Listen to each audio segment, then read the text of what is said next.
So we're going to look at how to split up an image in order to have a front and a side view to model from. I picked Dingaling from the 1960s, cute little guy. This is a model sheet from the animation production. Those you can find by Googling them if you want to work with a character that you're familiar with. Just keep in mind it's not your character, so you can only do limited things with it.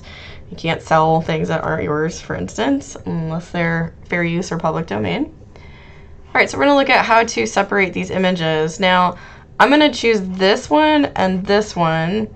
This one's also a side view, but he's walking, so he's not in the same pose. So if I only had this one and I only had that one, I would need to draw over this to match that pose so that I drew it exactly and I could model it more easily.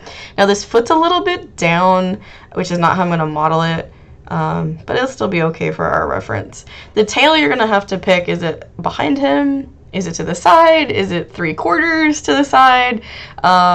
You can do things in drawing that you can't do in real life, so you may have to make some of those executive decisions. And you also see, like, as a side view, it's not a perfect side view because you do have the eye poking through, so you'll make some modifications along the way.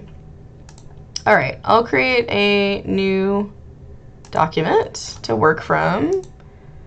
I believe this was pretty big, but I'll go ahead and do, I think it was like 3 inches by 3. Let's see, that'll give us enough.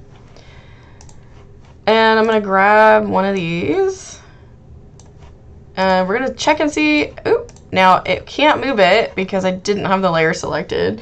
So sometimes it won't let you pull from your background, or if you don't have auto select on as well, which I always recommend having on. So I'm going to move it with the move tool. I'm going to place it in here. And then I'm going to grab the other one. So I'm going to deselect by grabbing the select tool and clicking away. And then use the mark key to grab the other one. Use the move tool. See, there it is again. Not auto-selecting for me. And drop it in. Okay, so we're going to need to do a little bit of cropping to this. That's fine. I do want to get them kind of centered up. So let me figure out where their midline is.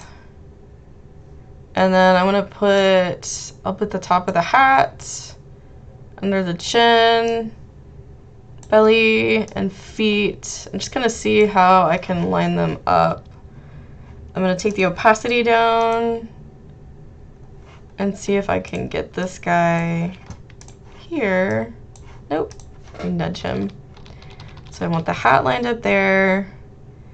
So probably put this foot down. Looks like we need to do a little bit of scaling. The ear, if we go by the ear, it's not perfect. That's the thing. If you're finding things, they're never gonna be perfect. Let's see. So let's check. So if you do need to scale your images, make sure that you grab both of them together or shift select them and scale them together. On older versions of Photoshop, you have to hold shift. On newer ones, you don't.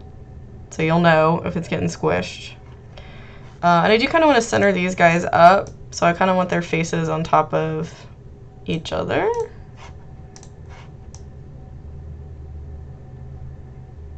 So I'm going to turn that off and on and see if I got the midpoint here. There we go. Yeah, that's sort of the middle of the eyes. He's also tilted up. If you wanted to, you could grab the selection here. Let me grab the lasso tool and just grab that part of the layer and tilt him back. No one, I just did Control D to deselect there. No one's gonna see the reference, right? They're only gonna see your final product. So if you need to do little tweaks like that to get it a little more accurate, that's fine. So now I'm looking at the hat. Let's say the hat looks taller in the other drawing. So if you don't draw your own, it may not be spot on. but I'll take it. That looks pretty. His ankles are kind of mostly in the same spot, you know. His head's mostly in the same spot. Maybe I should move him over just a touch. Let's see. It looks pretty good. All right, I'll be satisfied with that. If you do want to crop this, I would recommend having the center of the character in the middle of this. So you just want to be careful that you crop from both sides. So I'm just gonna leave it alone, I think. But if it's bothering you, you can always just double check and make sure I'm lined up out center. Because when you bring them in, they're gonna be centered in on the canvas. So it's not quite. There we go. That looks pretty good. All right, ka-chink. Hit the check. Okay, so I'm gonna save these out.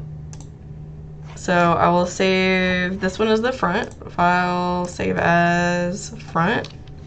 I do want, I'll just throw them on the desktop for now. I do want to make sure that it's a JPEG, a PNG, or a TIFF.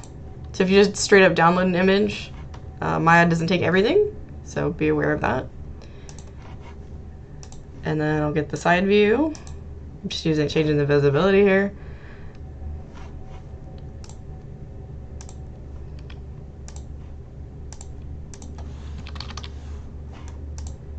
Okay, so now I've got a front and a side view ready to go to Model 2.